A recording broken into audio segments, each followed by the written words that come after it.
You're now listening to Sound Talent Media. Check out more shows at soundtalentmedia.com.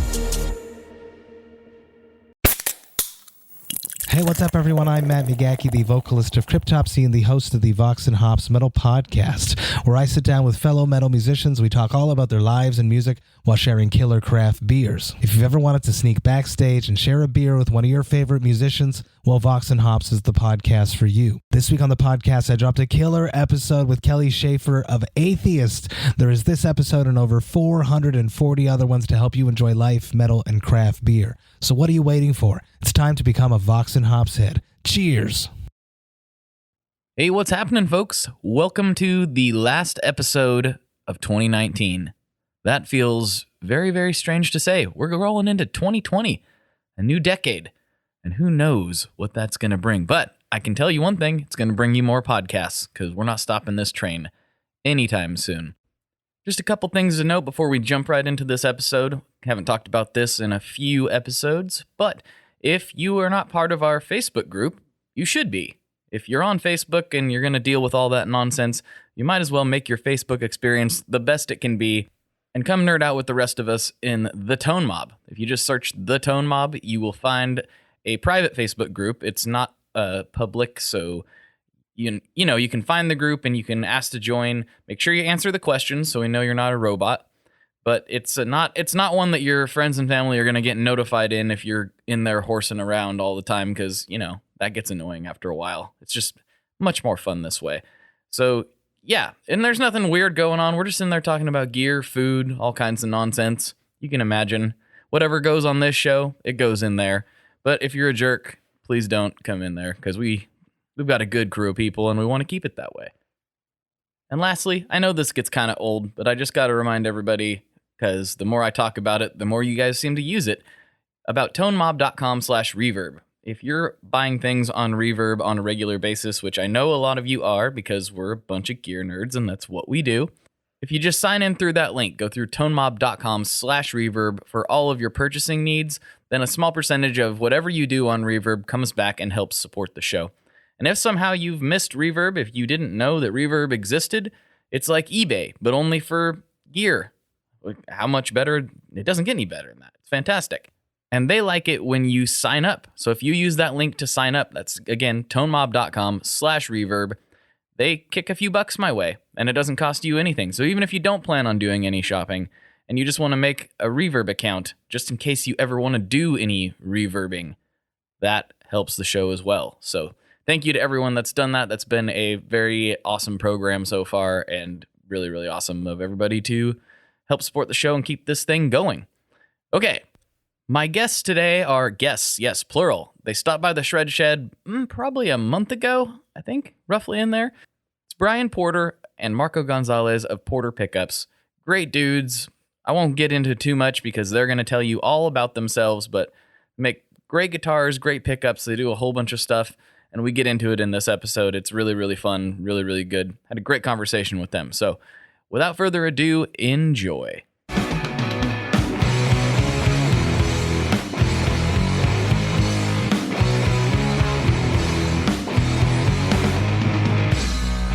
Hello, everyone. Welcome back to another episode of the Tone Mob Podcast, the show about guitar tone and the people behind it. I'm your host, Blake Weiland, and with me today, I have Brian Porter and Marco Gonzalez from Porter Pickups, Guitars, and all kinds of other stuff, right? What else do you guys make? I think that's it right now. For now? Yeah, for now. What else do we make?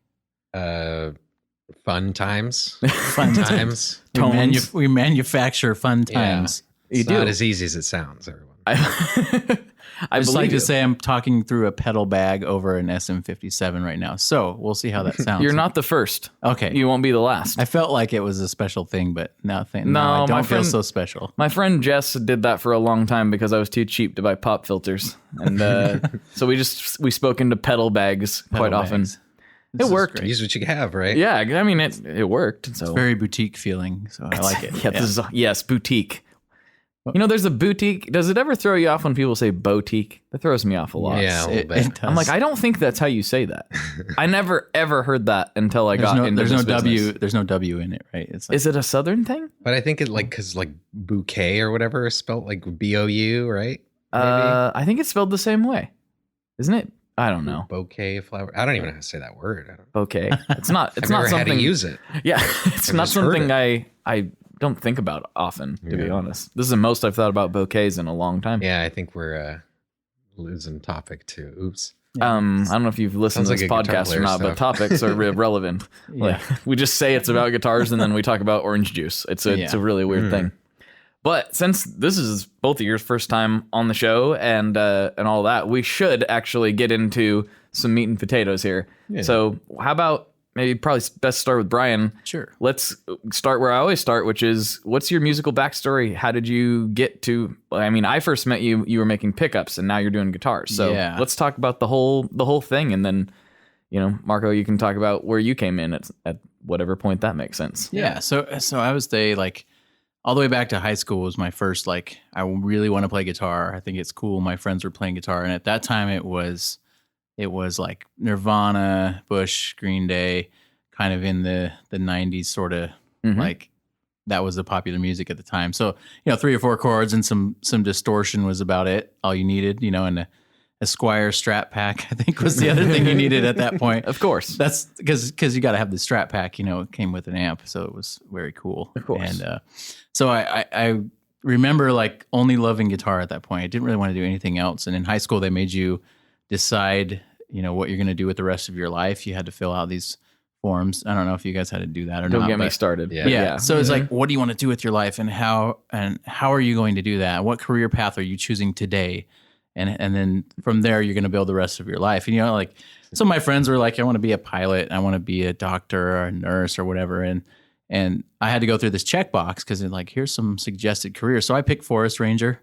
That was my suggested solid career. Yeah, because it was like, well, there's nothing on out there that looks good, so I'll go with forest ranger because maybe I could play guitar in the forest. I don't know. So that was the only thing that was close enough. So fast forward a little bit, I kind of my dad had a electronics shop, and basically they made these computer chips that would sit underneath light bulbs and turn them off and turn them into like a 4-way, like a standard light bulb. It basically made it a smart light bulb. Gotcha.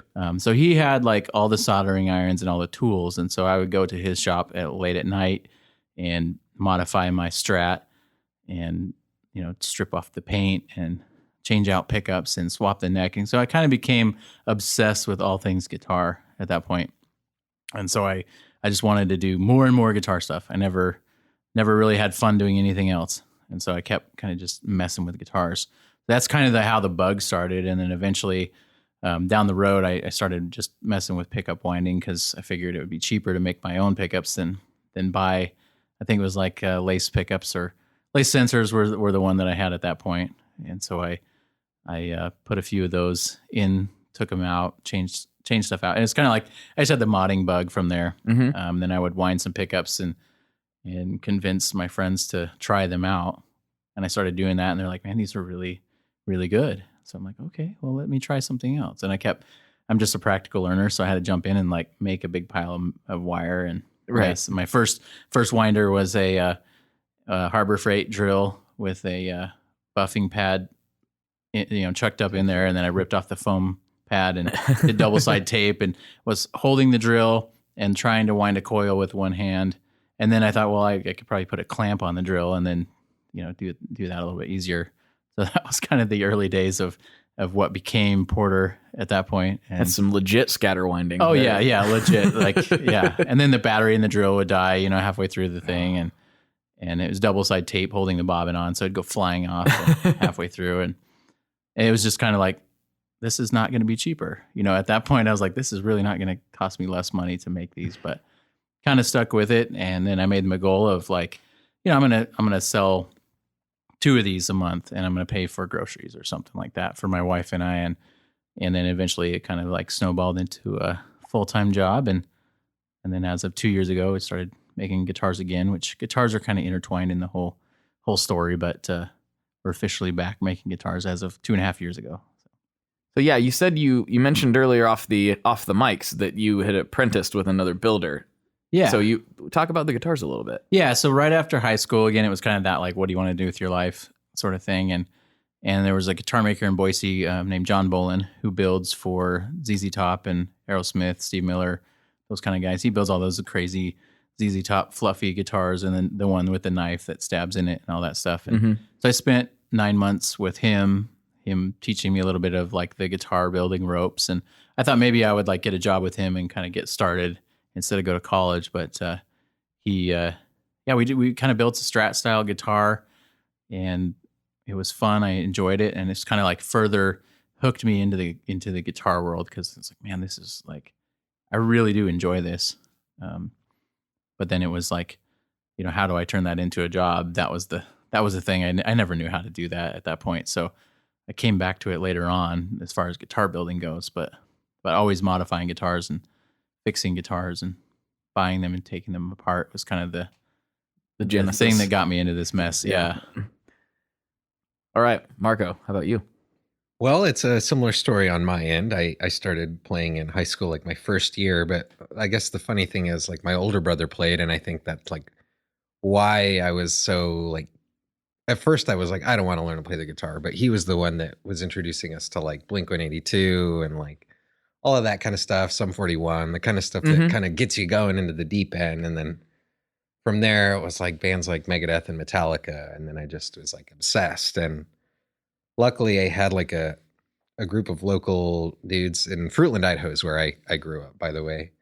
And they were like 2 years older than I was. And they had like a band already. And so I was still like starting out, but for some reason they asked me to be in their group. And so I was like, oh man, I immediately had a set list to learn. And that like gave me a reason to practice, I guess. And, Right. And then once I figured out that I like could do it, I was like, well, I might as well keep going. And then I just haven't ever looked back.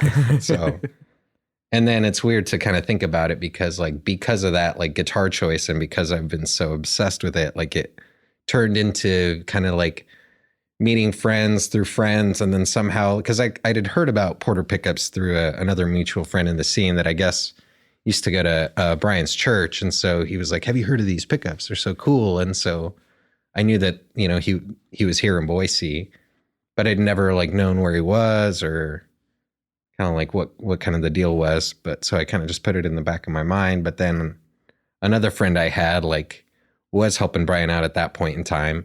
And I just kind of started hanging around, and I was like, this is really cool that that's here in Boise, and something so like interesting and so specific to guitar that like I would love to know more about. I mean, I used to work in guitar shops and stuff when I was younger, doing like string changes for the guy that owned them so that he could do the more complicated repairs. So I've always tried to surround myself with guitars and guitar stuff. And so this just lined up, and when I first started, I was super part-time, just making bobbins. I still make a lot of bobbins, so that's kind of fun. It's humbling, and it's good when you get better at it. Started out super small, and then just opportunities arose and just changes happen. And like we moved to a different shop, so I got to see like the old shop versus the new shop. And so I don't know, I've just kind of stuck around, and it's worked out really well. And I like the things that I'm doing here, and it's something I'm passionate about. So I don't know. It's pretty great. I don't ever hate going to work. And it's like I was saying I'm off glad. camera. Yeah, my boss is right here, everyone. So Don't be nice. talk too loud. Your boss is right next But to you. he's super chill. He lets me have my little chihuahua and barks at the UPS guy. But we have a good time, and I don't know. We just love what we do. It's good guitar stuff. And Yeah. I don't know what it is. It's hard to put your finger on. Like, there's just a certain type of person, and fortunately, at least in my estimation, that seems to be generally a pretty cool person to be around, that gets sucked into this industry. It's very rare to find I've been in it for all that long full time, but been doing it for a while, and you very rarely run into somebody that's like, that guy. mm-hmm. I don't want to be around that guy. It's like a whole industry is like 95, maybe 99% just super cool people. Mm-hmm. And I've always just wondered, is that like, it just must be a wiring thing, because that's weird. There's not any business that I can think of other than this one where it's mostly cool people. Certainly isn't that way in construction. It's like, Yeah, wow, I've never thought of that. It's just as a recurring thing. It's like, I mean, you talk to like pedal manufacturers, and there's no competition, of course, but like there's no real competition, I guess. Not cutthroat, I guess we should say. It's like everyone wants to do, they want to beat their competitor, but they don't really want him to fail either. You know, they still support each other and like, oh, I'm out of these switches. You know, hey, Keely, do you got any of these switches? Oh, yeah, I've got 1,000 of them. I'll send you over something. Yeah. You know, they cost me this much. I'll just send you a bill for that or whatever. Or they don't even bill each other. Oh, yeah, just bail me out next time. Yeah. You know, it's like this really weird. And like that would never happen in other things. Yeah. They're like, good, I'm glad you're out of switches. Yeah, everyone will come to me now. Yeah, exactly. Yeah, So, and I don't want to say like people have stumbled onto jobs in this industry, but some of us would say that we have in a way that like it's a passion that became a job. mm-hmm. Whereas like we're not necessarily just going and working for someone else. We just kept doing what we love, and it turned into a job. Most of the company owners that I talk to kind of feel that way. It's like, yeah, I know exactly what you're going through. If I talk to a pedal guy or I talk to an amp guy, and they're like, man, this is crazy situation I'm dealing with a customer or with like suppliers. It's like, yeah, man, I relate. I can understand the challenges with that. So it's that's been our experience too, for the most part, just like a kind of a brotherhood and a lot of good dudes. And I think it's like, I mean, there's worse jobs we could be doing. Yes. You know, like I enjoy coming to work every day, and I don't enjoy some of the parts of the business, but you have to do them. Of course. Payroll and all that good stuff, and like, but it's, it is fun. It's enjoyable. Yeah, I mean, I've definitely been on the other side of that fence, though, of like waking up and going, oh no, please, not another Monday. Now I'm like, oh, it's Monday. Like, oh, I get to go do this thing. I get to go podcast with a bunch of cool people. Like, I get to go, I'm going to go to a guitar. Like this is all just stuff that would be fun anyway. It's just really fortunate that we get to do this. So, I mean, big thanks to the listeners and the customers and everybody that supports us. They let us live out our childhood fantasies in these weird ways. Yeah. Like, for real. Like, Super thankful. And that's the big thing for us too, is just like really, really remembering like it is the customers, and like we're trying to make these products that serve a purpose and fill a need. But those people that keep coming back and, hey, this is my third set or my fourth set, and I just got a new guitar and I know that it needs some help. And so, we're there, man. We're going to help you out. And that's been cool for us too. Just like, that's like our big giant goal is like keeping guitar alive. Yes. Like the unachievable goal, but we're going to try, is to keep people inspired to play more guitar. Because I mean, we've been here for a little while, and we just finished an hour of nerding out over guitar stuff, and like, aren't we supposed to be doing a podcast? Oh yeah. We should probably turn on those microphones. But, we should probably get that going. But that's kind of the way that what keeps us going. I mean, the challenging parts of it are not really that challenging when it comes to like what we're really trying to do with our company, and I think that's fun. If we go down swinging by doing it that way, I'm okay. I can sleep. And sleep at night. You said something there that it's a theme that I like to get people's takes on, because I have a very optimistic outlook on basically the whole state of the guitar industry and the amount of people playing and all that stuff. Some other people don't, but you mentioned you thought it was kind of impossible to keep guitar alive. You really think that? I would say it's our why, if that makes sense. Like it's a chase of a goal that we may never see like fully achieved. Like, not like everyone's going to play guitar, right? But there's all these articles, doom and gloom, guitar's dying and all this other stuff. And I don't agree with that necessarily. I feel like our job is to continue to inspire people, because it actually makes me more satisfied to hear someone that wrote an album after getting a set of pickups, or they didn't sell a guitar because it sounded so much more like they thought it would, and so like our goal is kind of keeping that inspiration, because everyone at the shop is definitely like kind of crazy about guitar. I mean, you are as well. It's like we're nuts about guitar and we love everything. I mean, I'm sitting here playing this afternoon and you're like, hey, let me jam a reverb pedal in between that signal and let's see what happens, but that's cool, because you're hearing something, I'm playing something, you're hearing something, and you're like, there's an idea in my head and I got to show you this cool thing. And so like perfect example is just like, if you hear a good sound and your buddy's playing these pickups, man, what is that? How can I get that sound? And then they're buying a set. So long story with your question, just like thinking about how we keep how we keep that alive is kind of our focus. Is like, so maybe it's not totally dead. I don't think it is. There's so much cool stuff being made right now, but that's really our big giant goal. If that makes sense. But what do you think, Marco? Well, I mean, I think I agree as well. I don't think that that's anything that could ever die. I mean, there's like the opinion that, we're gonna run out of songs to write because there's only 12 notes or 8 notes or whatever. 8, I think. Sure, I don't know what's the note. Or whatever. I just hit it. We just strum it. Yeah. There's only 3 chords. Yeah, only there's 3 only chords. There we go. That's what it is.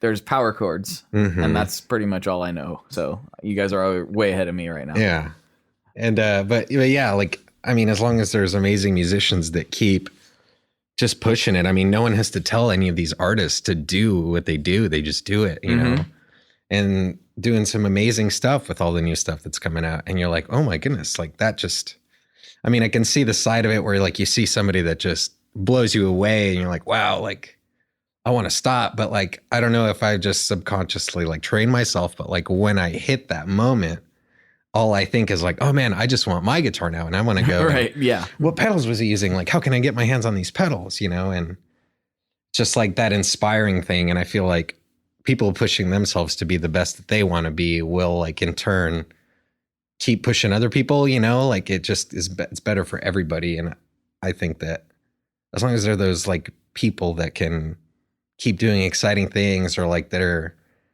kind of like making the genres of the next 5-10 years, you know, because I believe that stuff is happening today in basements right now. For sure. And crappy clubs, dive bars and all that stuff. Like, but I'm a part of that. And I love that. And that's something that like I would never take back. You know, that stuff is not fun waiting outside the bar when you're 15 just to go in and play for 40 minutes. It's like its own thing, but I wouldn't trade any of that. And even though I was like a punk little kid, you know, I still was like, oh man, I don't ever want to stop playing. And maybe that's when you're like the most, you know, like fired up about it. And as you get older, you're like, oh, I have to do all this grown up stuff. But there's still those people that even though they have to do all their grown up stuff, they still make the time for it and they still find ways to pull joy out of it, you know, even though it's just a piece of wood with some strings on it, you know? Yeah. I mean, I just I'm in a weird spot. Like, as I read all those articles and then I like go and like look at the actual industry statistics that get put out. And I'm like, who even wrote this article? Yeah. You know what I mean? I'm like, you go like I think NAMM just put out something and it was like, everything's up except like organs, basically. You know, like those boutique organs just aren't doing it. Yeah, right. those aren't doing so good. I mean, amps is always a tough skew, and it has been for years. And I think that a lot of that's due to, you know, in our heads as players, we're like, is it a Fender or is it a Marshall or is it a Vox? And those are the 3 brands that kind of immediately jump to mind. And I think that's why amp manufacturers have a little bit of a harder time. But every other category, you know, effects, pedals, and stringed instruments in general, not including the ukulele. A lot of people try to throw the ukulele in there because it's had this weird growth spike these last few years. But if you throw that away, guitar is up across the board. And so I actually think that we're going to see more and more people pick it up because of the internet.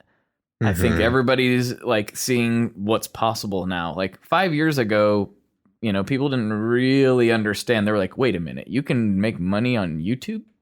You know, like you can do what? Like you know, this is a valid thing, you know, and now it's like everybody kind of knows that. And I think it's inspired a lot of creativity and genres are expanding, you know, like how many, like metal, think of the metal. How many huge of a genre what does that metal mean is, anymore? you know what I mean? Like, yeah, it's like saying metal. But it's like, it's one of the biggest genres on the planet. It's just very fractured, but millions of people listen to metal. Yeah. So, I'm like, I don't see it going anywhere anytime soon. Yeah. If you look at like, and I see there's a thing bouncing around on Facebook right now that's comparing album sales to streams right now.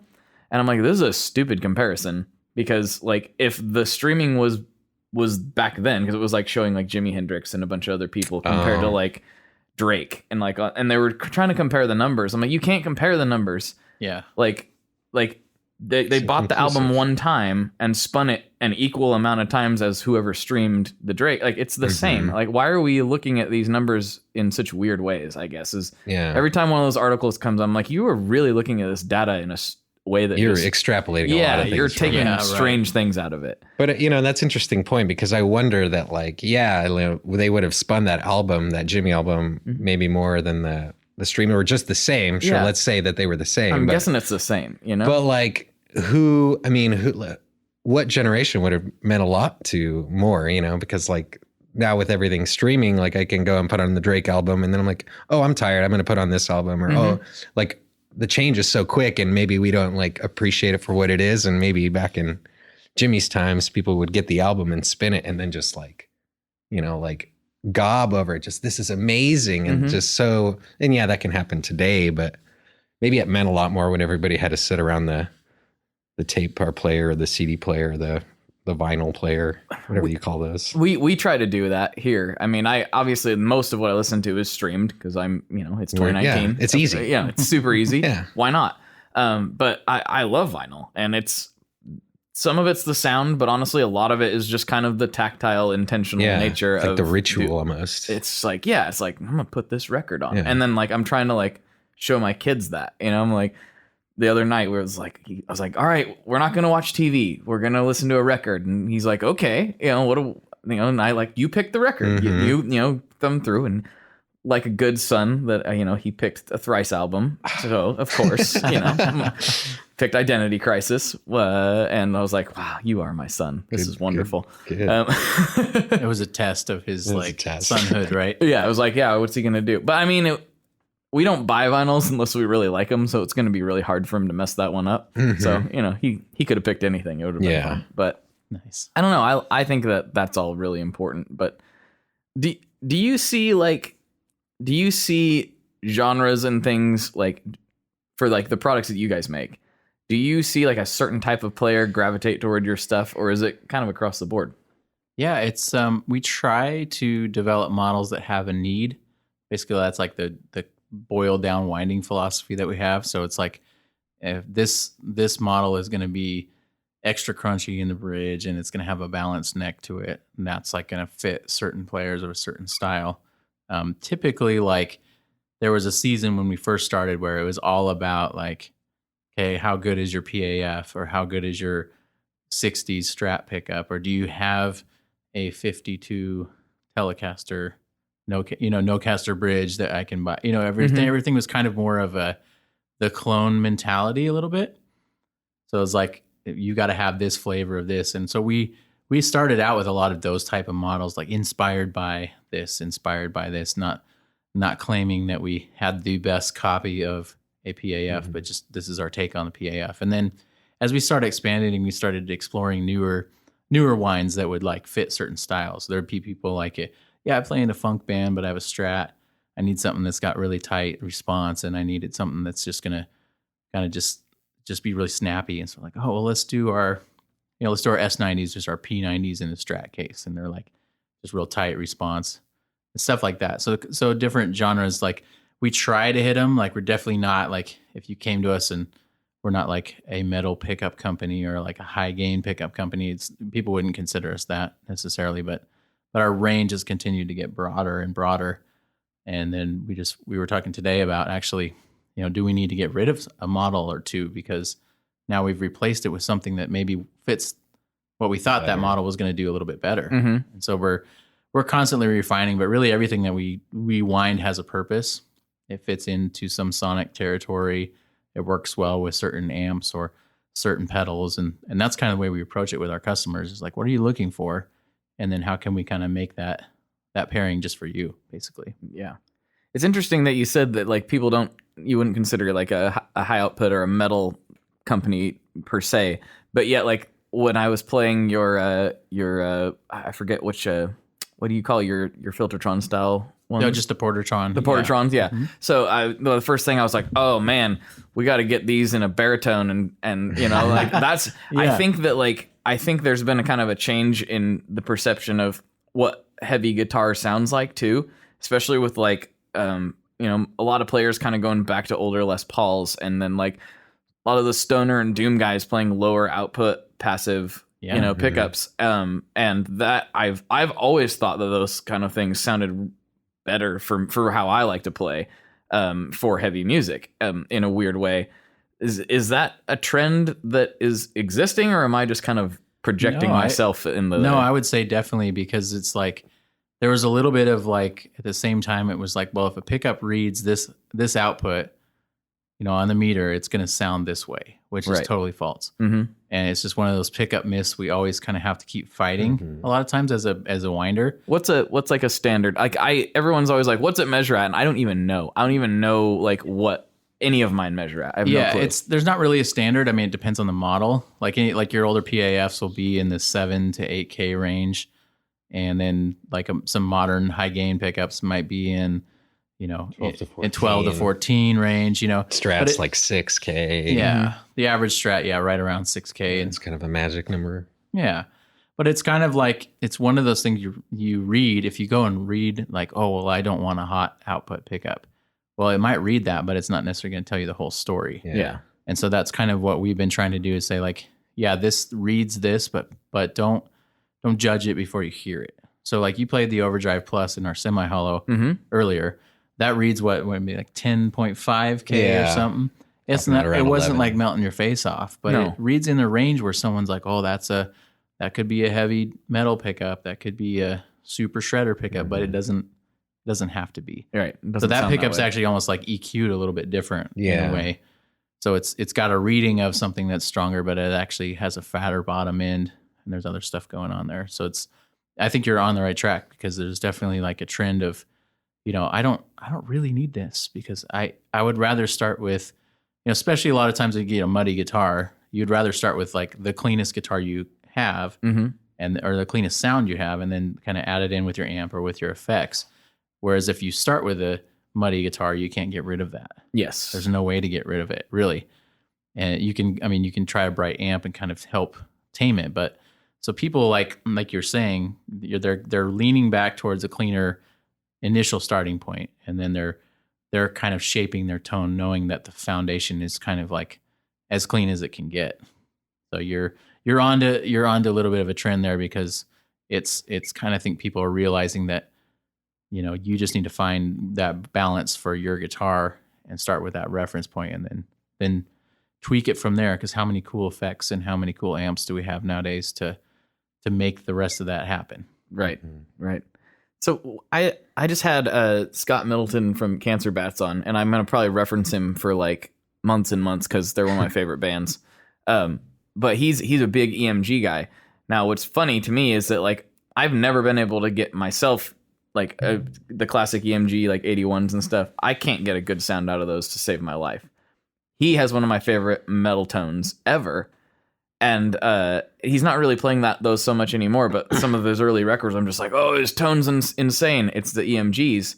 Like, what is it about, like, do you have any theories or ideas? Like, why do some people sound fantastic with those, but a lot of people sound terrible?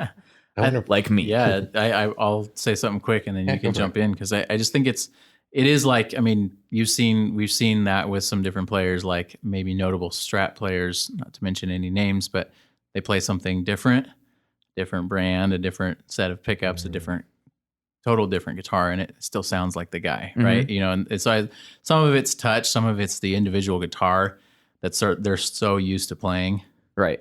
But yeah, that's probably the easiest way I would describe that. I think it's definitely like in that like that intangible thing. Yeah. Because it's like if they came in and played any guitar in this wall here, any one of our guitars in the case, whatever, it would still sound pretty sweet. Right. I think it's just like each player, when they pick up a guitar, they're touching it differently. Yeah. And that translation still seems to come through in a lot of cases. Yeah, totally. And I think some of it is just kind of like, I don't know. There's like this weird like 5% that's like, I don't know why, but I like this pedal more than this pedal. You could have two overdrives that are very comparable, maybe even share the same chipset or whatever, but you're still going to have one that you prefer, And I one thing about EMGs, because I definitely have a lot of experience with them, is like super consistent across the board. I've played him in several guitars, and yeah, each guitar kind of gives its, I mean, this is also one of those internet opinions, but I think every guitar, I don't know if it's the tone wood thing, but some guitars are made to be some pieces of wood are meant to be guitars, and I think some are meant to be furniture. So when you find a good one or something that works, you're just like, yeah, this works. But super consistent with the EMGs, and like they don't really get affected by bad power with neon lights and tons of pinball machines plugged in. You gotta watch out venues. for those pinball machines that. Yeah, there's a place in Boise called the Shredder where they have like maybe 30 arcade games in there. Sounds like a wonderful and place. A skate ramp, and they finally put up lighting truss, so it's really coming together. That sounds awesome.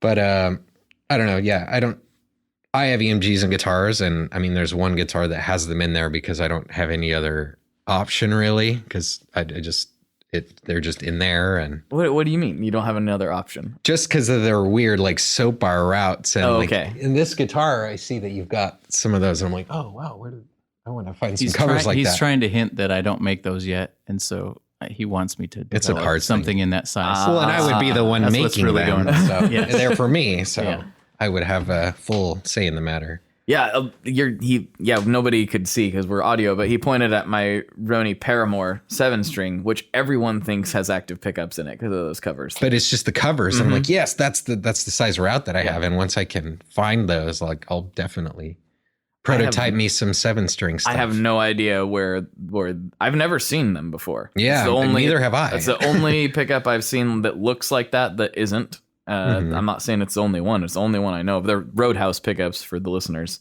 But I love that aesthetic. This is part of why I really like that guitar, is because I really like how EMGs look. But yeah, I can't get a good sound out of it. I mean, maybe it's been long enough. I need to give it another go. But I'm always just like, it just sounds like I'm playing a guitar, but not like, doesn't sound. It's like it to me. They always kind of lacked some warmth. And also like I play a lot of like soft, loud, soft, loud. So you want those dynamics. And so I really like the dynamics, and I've always felt like those kind of killed it a little bit. But I also haven't spent time with them in a really long time. I might need to give them another shot. But yeah, I mean, I just think of them as like a different kind of tool. Like one's like a scalpel as opposed to like your rake to rake leaves. It's like you're going to use this one to rake leaves. Obviously, you're not going to use this other obscure tool for that, right? And I think it's just also maybe just boils down to that we all pull different things out of guitar when we pick it up. True. That's one of the more cool things about it, is that like, sure, there's always someone better than you. Sure, there's always someone worse than you, but I think you can learn something from any guitar player, even if it's just the like simplicity of their approach or how they're like hitting the note. So, or what not to do. Yeah, or what not to do. Yeah, exactly. Just on the inverse. You can watch me and learn what not to do. But we'll all pull different things out of it, and just, some people want this, some people want that. Do you see Porter ever getting into the active game at all? Is that something that's been discussed? We get asked about it every once in a while. I think that we have such, I would say we still have so far to go in the passive world. As far as like, there's so many designs. We've been releasing a couple cool new pickups called the Ricochets in both a humbucker and a P90 form. They actually have a triangular coil instead of an oval coil, and an arcing magnet pattern, which is very different from anything else that's out there. We're trying to just push the envelope on creativity, but also just like making sure we're still like grounded in the like, how do we make it sound like we want it to, and how do we make it sound good? Because we even talked today on the drive over, just like we've killed a few pickups. Like over the years, we've killed a couple pickups that just didn't do fully what we wanted them to do. And then we also have not developed certain pickups. Like we have some hum canceling single coil designs. We just haven't been happy with the tone, so they have not existed. So please don't email us about hum canceling single coils yet. We'll let you guys know when. Yeah, they don't exist. So you didn't hear that on this podcast. That's right. They're not there. They're not there. Erase that from your mind. Never happened. Exactly. But we really like, I mean, the you're talking earlier about just kind of like the different flavors and stuff like that. And even just listening to you, like just play one of our guitars with the Portertrons, it's just kind of like hearing different people pick them up different sounds and stuff that comes out of the guitars and out of the pickups. It's kind of cool because we often are in our little caves designing stuff and building stuff and shipping. And, like kind of what we talked about earlier on is just making sure we're plugging guitars in and playing. We don't remember to do that very often. So this was fun to come here today for that reason alone. Let's plug some stuff in and make some noise, again, because it's fun. Well, you guys are both great players too. I was like, man, I'm definitely the worst player in this room right now. But you have some cool guitars on the wall. Yeah, you've got way more cooler guitars. I spend my time collecting when I should be practicing. This is part of the problem. Oh, you need one of our guitars on the wall still, though. Yeah, this is true. Something with probably with Portertrons in it. I'm thinking, maybe we need to talk about that baritone a little more. Oh, see, and I'm on your page. You guys, you're pushing me to make 7 strings, and you're pushing me to make a baritone. I mean, I could meet in the middle with the baritone. Yeah, I don't need the high E, high B. Whatever. What do you tune? I tune mine is so messed up right now. I can't even remember. It was like it's not in any kind of Is that baritone? The Roni, the Roni's a baritone 7, and it's tuned all kinds of. I can't even remember what it's tuned in right now. It's not normal. The pattern's all like it.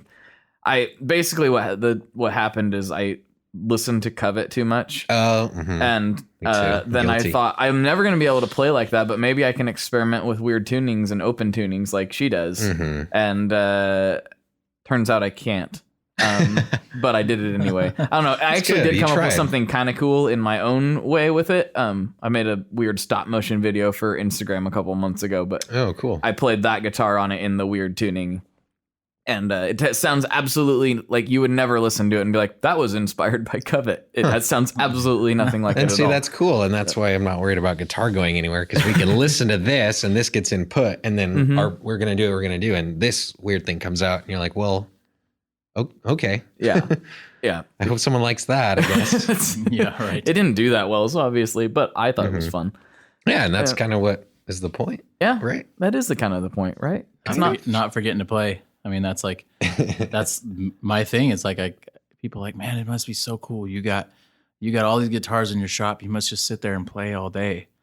Like, well, no, not really. We kind of have a business to run, but it is cool. And it is like I gotta Marco is so much better about this than me, but I just got to remind myself to play. And so the last few months, bringing a guitar home, we just finished making one and then bring it home and just spend some time, getting to know it and like, hey, what do I like about this? How can we improve this area? How, but it's been fun to kind of have our own platform to put our pickups in. That's for sure. Like just to continue to develop every guitar we build. It's got some kind of custom set of pickups in it, and we have a lot of fun kind of with the whole process now. Mm-hmm. Yeah. Yeah. It is interesting, and I'm really, really spoiled in that, like, most builders I talk to say this, just what you said, like, people are like, oh, you get to play guitar all the time, that's great. And they're like, no, I play less than I ever have, type of thing. And I'm like the one odd man out. I'm like, I'm playing all the time. And it's weird. It's hard for me sometimes to like treat it like a job in some ways, because I'm just like I'm like, oh, I have to. It's a weird thing. Oh, I have to go play with this pedal for a while, but I really do. It's just a really funny, like weird, like I'll get one in, I'm like, okay, I gotta go play this.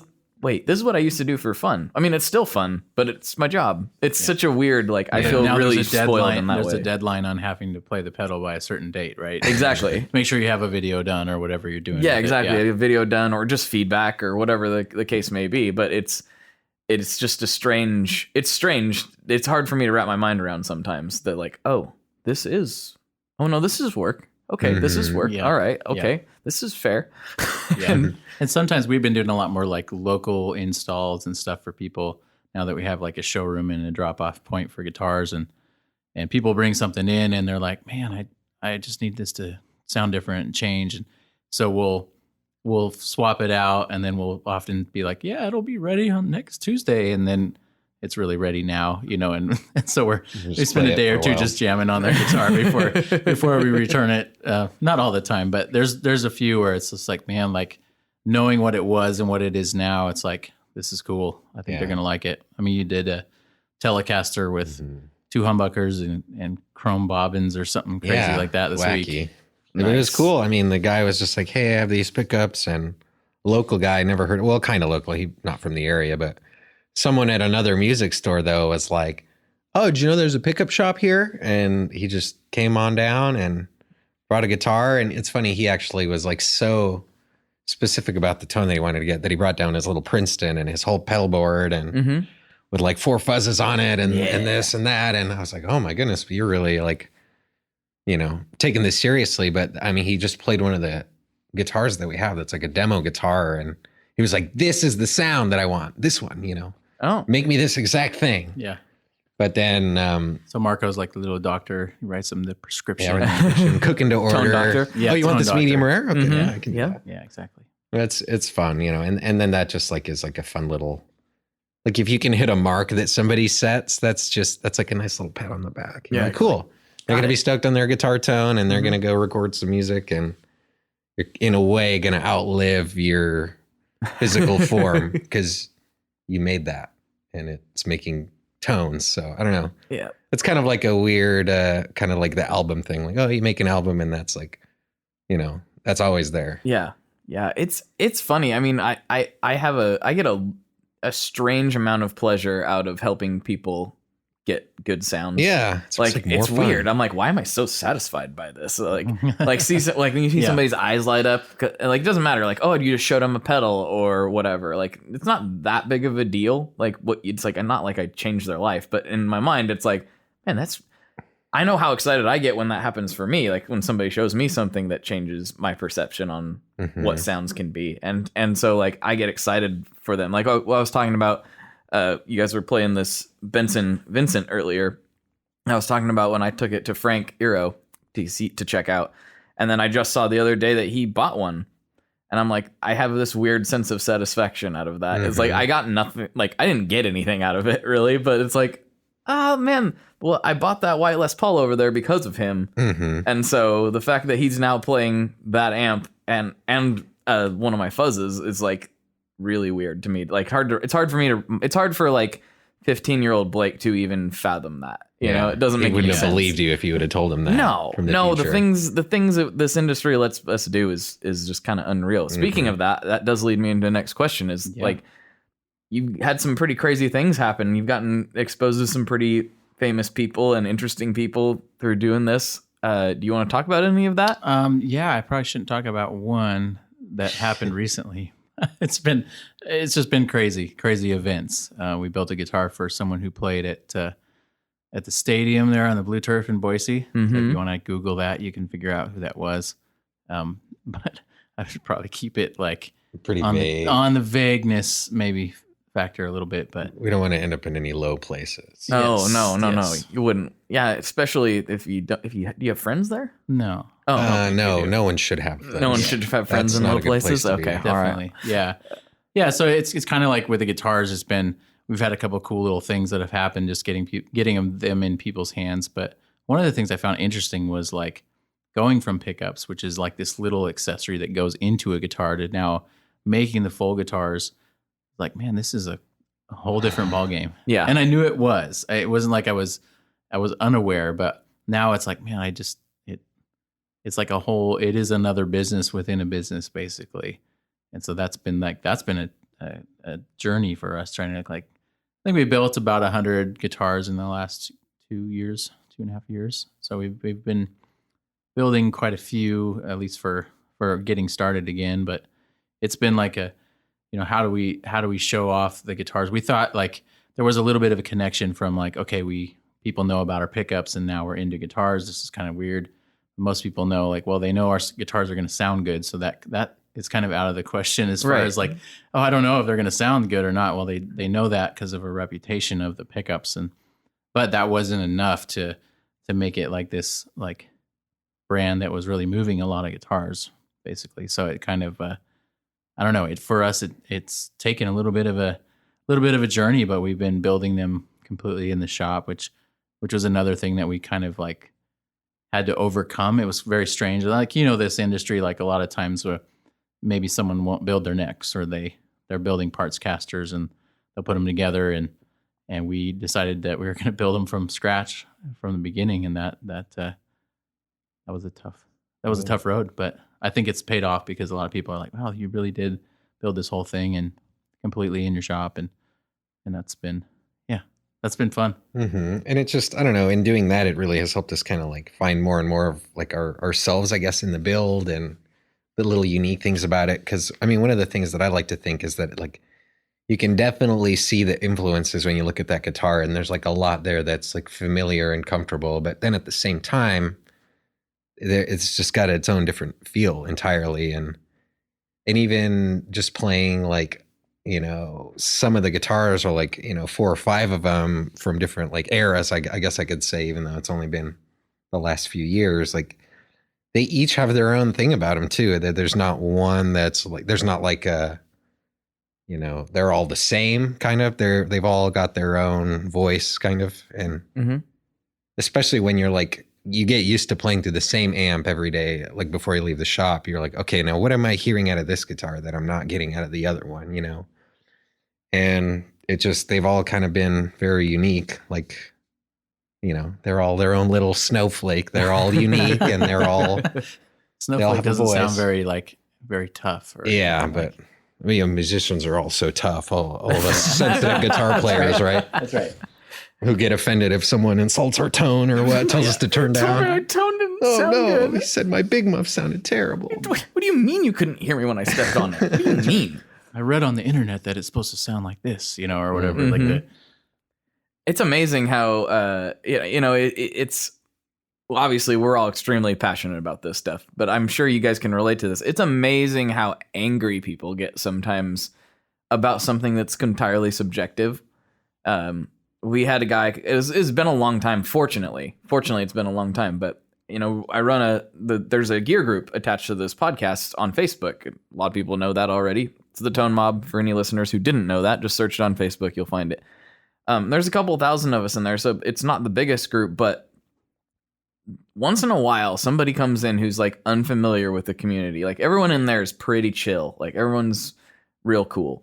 But sometimes a new person will come in and they're not, and they get outed pretty quick. But we had a guy come in and he was so mad that like some people said that using the 4 cable method, which for anybody who doesn't know is when you are using an amp that has an effects loop, you use multiple cables to put effects in different places in the chain. And he was so mad that not everybody did that. He was like, all professional musicians do that. You guys don't know anything about tone. I was like, what are you talking? He was so mad. And then he went on his own personal page. I was just in this group and they blah, blah, blah, blah, blah, blah, blah. And we were all just like, there are some people in that group, like I can't say who they are, and they're using pseudonyms that are very professional musicians. And some people that aren't using pseudonyms that are also professionals. But there's some very well-known people that are in there just hanging out and just nerding out like everybody else. But they, for obvious reasons, can't, you know how it is. They have to check in under a fake name. Yeah. It gets weird with some people. And so it was just weird to see this guy just go on this tirade about something so silly. It's just amazing how angry people get about it. Do you guys like run into that guy very often? Yeah, I'll let you tell the one of the guy in our shop for the open house. Oh, the guy that. But I'll tell you my PAF guy story. So the PAF guys are notorious for like, okay, it's got to be this, it's got to be that, and one time I had a guy call me, and he was like, well, you have PAFs, right? Yeah, I'm like, well, we have a representation of a PAF, but I'm not going to say it's like the PAF. We just don't mark it that way. And he's like, well, does it have a maple spacer? First, I offended him because they don't have maple spacers anymore. Right. It literally doesn't affect anything. Of course not. But he was like, well, when you did, can you do maple spacers? I'm like, if you want to buy a set of pickups, we'll cut some maple up and put it in there if you feel like it's holding up the slug coil and really helping you. But he's like, well, I need to know something. So what do you need to know? How can I help you with your questions? Right. And he says, well, where does your maple come from for the spacer? I was like, a maple tree? I don't know. He's like, well, is it Eastern or Western maple? Like, what do you mean? He's like, is it from the West Coast or the East Coast of the United States? I was like, I have no clue, dude. Like, it's from a maple tree and it's a piece of hard maple and it's going under, like It doesn't affect anything. But he anyway, was just like, right? he literally did not buy a set of pickups because I did not know where the maple originated from. And wait, for the spacer? Yeah, for the spacer. That's amazing. So, and if it would have been Western maple, he still wouldn't have bought a PAF. So I was lost. It's going to be a one. hard sell. Yeah. That's some people aren't. You're not going to win that one. There's no way to win that one. So that was kind of one of those. I mean, we see this all the time. We're talking about like resistance and readings. Don't tell you the whole story. Just kind of like, well, I read on the internet that this, and this is the case. So how can you help me like confirm what I read on the internet? Right. And I'm like there sitting like, I gotta bust your myth, dude. Like it's a little different in this situation. Like here's my experience. And they're like, well, I read this. And I'm like, well, here's my experience as someone who makes a pickup from the start for a living. That this does not make a difference, whatever it might be. And so like we have, there's a lot of them. I'll let you get into the guy that came into the shop, because this is about. like, we don't want to badmouth customers. Like it's just well, one of that's those, okay. That guy's not a customer. No, one of these. One of those. One of those situations that you mentioned. Marco will tell you the classic story. Of let's hear that. So the guy at the open house that was telling the other guy to turn. Yes, that guy. Oh, okay. Yeah. So we have to like go through the guys that come to the open houses. Yeah, because we don't shop.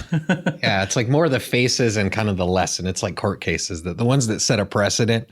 You're like, oh, okay, yeah, that like that colored person. We have a picture of them in the office. Be like, if you see this guy, it's like a mental picture. Call the cops. Call the cops. Yeah. Yep.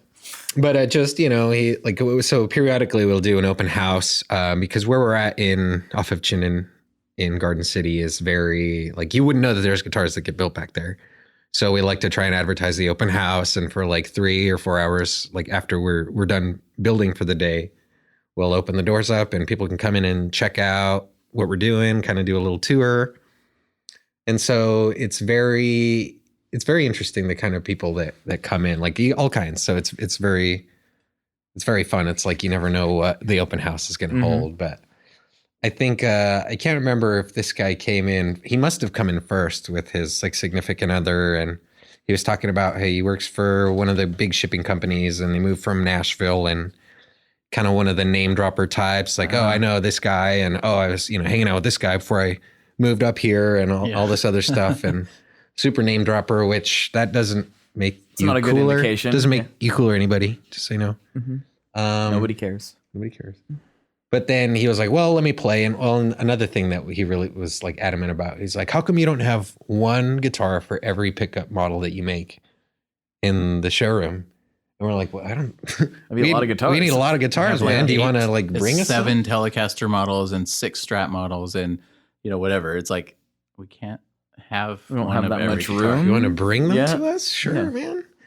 But so like that was the other thing, is like, well, I would have bought a set of pickups if I could have heard the standard Telly set in something today, but I could only hear the custom Telly, so he didn't want it. But while he was playing, I think that there was another guy that also was curious about it, and this guy was like almost on the opposite end of this, the spectrum. Yeah, I guess he was very reserved and just really was curious about what we were doing and what the pickup sounded like, and so he was like plugging into another amp, and that was like turned up a little bit too loud just at the get-go, as they sometimes are, And I think it like made it like, it was like pretty loud, and it kind of got like annoyed the other guy. And he was like, I'm trying to hear this amp, this pickup, and you're playing too loud, and all this kind of stuff like that. And I don't know. It was just really weird. We all kind of were like, whoa, what? Like, is it going to throw down? Like, what's going on? Yeah, it's like, whoa, chill, dude. We can. This is why we're here. I ended up guitar, like moving them to the otother room just to kind of like not make anybody butt diffuse the heads. situation. Yeah, I'm just like, well, we have other amps. Let's go to the I wonder other if that guy's ever been to NAMM. Because well, he'll tell you he was, and he was hanging out with Brad Paisley. Oh, and yeah. Neil Haggard, and the Easter Mhm. Bunny, and Santa Claus. Or, Yeah, I wouldn't be surprised to see the Easter Bunny and Santa Claus at NAMM. So maybe he was hanging out. I'd be actually, I'm surprised that I haven't. Yeah, to be perfectly maybe, honest. So maybe he was. You don't know. Maybe he was hanging out. He was hanging out with him. You know what? Now I'm the jerk. In his mind, who knows where he was hanging out? Let's be honest. He could have been hanging out with anybody. That's Yeah, true. but I don't mean to like throw shade or be like a grump, but it when you like choose to add something negative to a situation versus throwing a positive that way. It's just like, that's a conscious choice that you have. It's going to leave an impression on people. Yeah, exactly. That's it. People are Yeah. going to remember you by that. You know, it's no just- negative vibes. Nobody needs that. Yeah, nobody needs it, but yeah. I don't want it. I don't want it. Well, we're getting down to the last couple of minutes here, and I have to get into my classic questions, which is just the last couple questions. fire. So, Yeah, all go right. for So, it. all right. First one is, what is your favorite Boss pedal? Oh, my favorite Boss pedal. DD5. DD5? Yep. Nice choice. I think I had that one for quite a while, and it was one of those pieces of gear that, you know, when you don't fully use it and then you get rid of it, and then you always wonder what it was like. I've got 2 or 3 like that, but that was one of those where like, that was actually like a pretty good sounding pedal. Mm-hmm. And I just gave up on it too early. I think I flipped it for something else, and but that still was my favorite Boss pedal. Boss pedal. Sure. Nice. Wow, I've had so few Boss pedals. I don't feel like a real guitar player. It's just like when I recently got a Blues Junior, and Brian was like, "Oh man, you need to get out more. This is your first Fender amp." I know you can't work at Porter if you've only had one Fender amp. Yeah, get out of here. You're fired. Yeah, I wish it was something cool like the Metal Zone, but I think it probably would just be the one that's on my board, and that's the TR2, just the regular tremolo. It's a great pedal. I love a good hard chop, and when you've got 2 amps, and then that hard chop is like slow, it sounds like you're like, Mm-hmm. I don't know, shooting sound waves at people, and everyone's like, "What were you doing? That was so cool." Like The TR2, baby. tremolo pedal Mhm. with 2 amps. Yep. So you Hard chop. really ask everyone what their favorite Boss pedal is? Yeah, that's a kind of a newer one. It's probably been the last, I don't know, 30 episodes maybe. Okay. One of the moderators in the Facebook group and a good like question. big supporter, Jason Fuzzmonger is what he goes by on the internet. And he's an amazing dude, and he suggested that a few times, and then I was like, oh yeah, that is actually a really good question. Yeah. I need Yeah. so I've gotten pretty good at remembering to roll that one in. Excellent. But the last question, this is the hot one. This is the one that people get really worked up about. So, what is your favorite kind of pizza? What is my favorite kind Hmm. of pizza? Probably just like free pizza. Free pizza. Some pizza that someone else pays for. Yeah. It's understandable. Probably. So there's a place that I like. It's actually a buffalo chicken pizza Okay. Ooh. with blue cheese Okay. sauce Oh, and some kind of mozzarella, or no, maybe it's mozzarella. I can't remember, or if it's jack cheese or something. But it's kind of like, it tastes like a chicken wing on a pizza, Ooh. oh, and it's all like the chicken's all like, you know, the red hot whatever. yeah, and- Frank's Red Hot or whatever. Yeah, and with blue cheese, and it's like it's the whole thing in one bite. You don't even have to dip it in the sauce. You know, it's like Where's that at? that's a place called Idaho Pizza Company. That's it's yeah. fantastic. That sounds pretty good. That one's definitely like up there, just because you have, you know, who can turn down like chicken wings, right? But then you're like, I love put chicken it, wings so put it much. on a pizza, and then it's like the best of both worlds, you know, in one. That's wonderful. That sounds good. I'm actually quite partial to the Totino's party pizza. I mean, You can get like 10 of those for hey, 10 But bucks. do you microwave it or do you put it in the oven? You microwave it to cook it, and then you just put it in the crispy No, oven. no. The broiler. No. This is how you do it. You put it on the Traeger. Trust me. Oh. Yeah. Traeger. You do you Traeger- like put the smelly wood chips and then cook your? Yeah, That probably makes I it cook way everything on the better. Traeger. But yeah, when we recorded our album, we for one of the lunches, like I brought my Traeger over to the studio. It's just a little guy, and we put Totino's pizzas on there. And then I went to there's a place in Portland called Sheridan Fruit Company, which ironically I don't think I've ever bought fruit from, because they have an amazing like butcher shop and meat area. Oh, cool. They have like, I don't remember, like 120 sausages that they make in house or something. One of them is a pizza sausage, so it's like a combination pizza sausage, and it's delicious. That sounds awesome. We crumbled that and put it all over the Totino's on the Traeger, So and you're I'm putting not this, like, kidding. It was legit delicious. This Like it was boutique good. sausage on this like dollar know, pizza. Yeah, import 75 pizza cent. or whatever. Yeah, Made it a It's like $5 putting pizza. Porter pickups in my Squire. yeah, which Hey, is not a that's- bad thing. That's necessarily. awesome. No, yeah, it was good. So yeah, Totino's on the Traeger, I can vouch for it. It's It now, rolls you know, right off is the it tongue. pizza? Is it just kind of a random garbage food? I don't know. It's pizza-esque. Is it a piece of cardboard with cheese Yeah. on it? We Yeah. don't know. We don't really know. And pizza can be like as hoity-toity as you want to make it, but it is kind of it's the bottom of the barrel, maybe the French class of the food world. I think it's one of those things, like, I'm a foodie. I really like good food, like fancy food, but I also have a soft spot for certain garbage food, and pumped cheese nachos and things like that can sometimes They hit the spot. that's what you need. Sometimes that is what you need. Yeah, we'll get my speaking of Totino's, like we're doing this product advertisement for them now, but Yeah, Kids I should guess so. sponsor my the kids will do podcast. they'll have the pizza rolls, which I like lived on in college and Mhm. and high school. So it's like I'll have one every so often. You know, the kids will have like one on their plate, and I'll go steal one. And I'm like, man, I hate this thing. I ate these like every single day. This one summer of my junior year of high school, I'm like, You're like, how did I survive? yeah, I'm still alive. Maybe it preserved you. All the preservatives. Oh, there you go. It's got Yeah. in there. That's probably what Woof. happened. It's my theory about Keith Richards is he's preserved. Oh, there That's you why go. he's not dead yet. Keith, Little you're welcome Keith. on the show anytime. Yes, Right. please come hang out with us. Please come hang out with us. Make me cool. Please make me cooler. Yeah, I'll name drop. If Keith Richards come on the Yeah, show, I we'll will name drop. Keith totally name Richards. drop. It will be because of Totino's Pizza that he will come on the show, though. I mean, it's entirely possible. I don't know.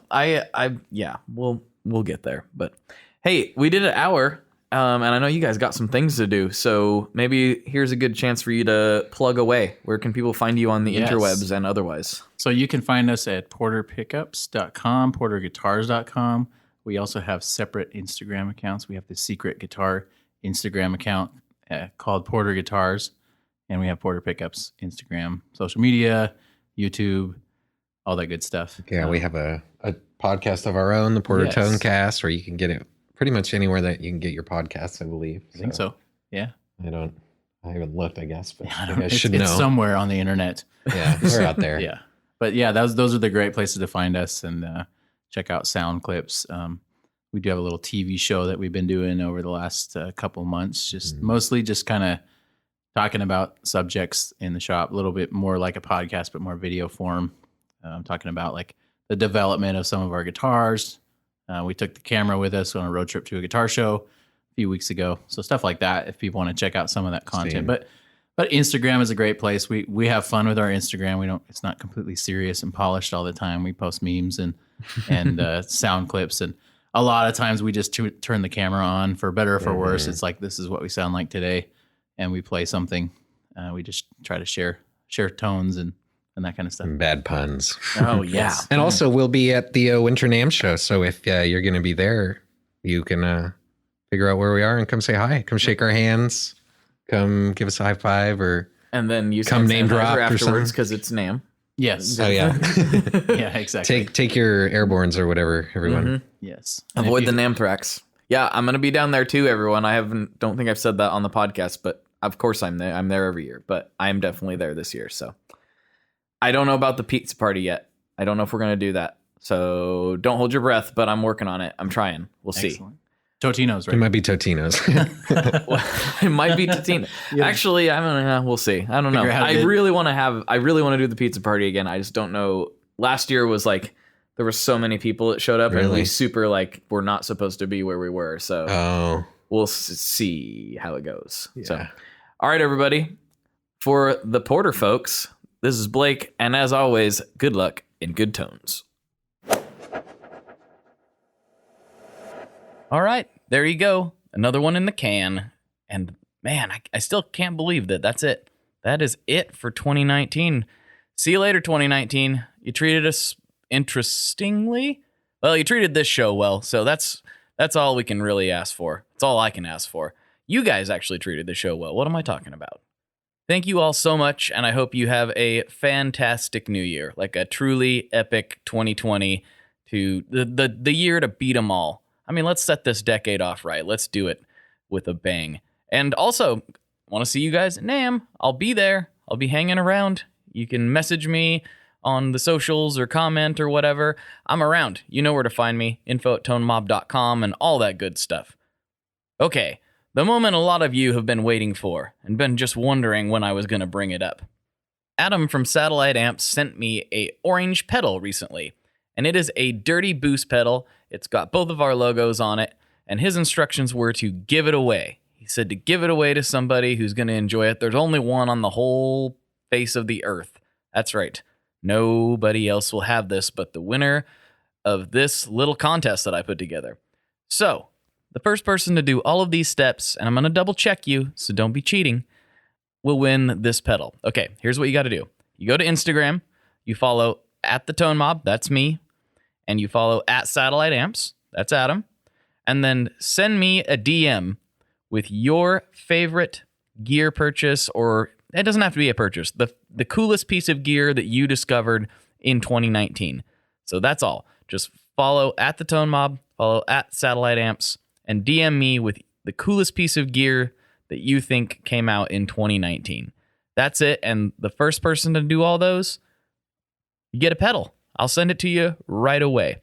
All right, that's all there is to it. Thank you so much for listening to the show. Please share this with your friends, family, coworkers, whoever you think might enjoy all of this nerdery. I have a surprising amount of non-guitar playing people listening to this, actually. It's kind of interesting. I get some interesting messages, and I talk to some people like, yeah, I don't even really play guitar. I really like the podcast. I'm like, wow, okay. I'm not gonna argue with that. A download is a download, and I will take it. And as long as you guys are happy, that's all that matters. All right, Happy New Year, everybody. Have a good one. One last thing before we totally sign off here, I just want to remind you that if you do any shopping at Stringjoy, that's Stringjoy guitar strings made in Nashville, that will help me out as well. As I've said for years, I'm heavily involved in that company, and I really do think they're making the best products on the market. So if you would like to try custom strings, go to tonemob.com/stringjoy and check them out today. I seriously love what the team down there is doing. I help them out with all kinds of things, and by you supporting them, you are also supporting me as well. And hey, you need some strings, so why not get some custom strings just for your guitar and playing style? Again, the link for that is tonemob.com/stringjoy, and that will take you right to their website, and you can do all your shopping through there, and that will help everyone involved out. So thank you very much. Talk to you next time. We are brought to you by the wonderful folks at Gun Street Wiring Shop. Yes, Gun Street Wiring Shop. I've talked about them before. I used to say based out of Bend, Oregon, but guess what? Sean moved to my neck of the woods. Sean's in Portland. Sean is awesome and has helped me with a bunch of stuff lately. And if you have wiring needs for your guitar, he can help you too. If you want to get weird with it, he can get weird. If you just need to spruce things up a little bit, there's your guy. He takes all the guesswork out of doing your guitar wiring, and he makes it simple, and his customer service is top-notch, and I can't say enough good things about Gun Street as a company. I really respect Sean and what he's all about, and the product is top-notch. I've got 3 different guitars that now have Gun Street harnesses in them, and I could not be happier. So go to gunstreetwiringshop.com and check them out.